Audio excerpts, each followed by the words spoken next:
पाहूयात पुढची बातमी। मुंबई महापालिकेमध्ये आज स्थायी समितीच्या अध्यक्षपदी भाजपचे प्रभाकर शिंदे यांची बिनविरोध निवड करण्यात आली आहे। तर शिक्षण समितीच्या अध्यक्षपदी राजश्री शिरवडकर यांची बिनविरोध निवड झाली।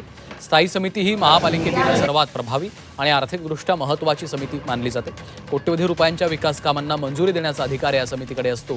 त्यामुळे अध्यक्षपदाची जबाबदारी अत्यंत महत्त्वाची मानली जाते। कोणताही प्रतिस्पर्धी उमेदवार नसल्याने प्रभाकर शिंदे यांची निवड बिनविरोध निश्चित झाली आहे। त्यामुळे या निवडीमुळे महापालिकेतील सत्ताधारी पक्षाची पकड अधिक मजबूत झाल्याचं मानलं जातं।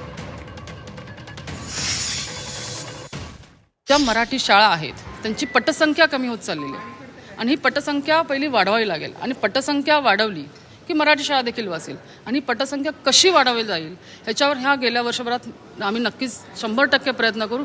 मग त्याच्यासाठी शिक्षण तज्ज्ञ आहेत आपले काही महाराष्ट्रातील, त्यांची देखील आम्ही मदत जरूर घेऊ।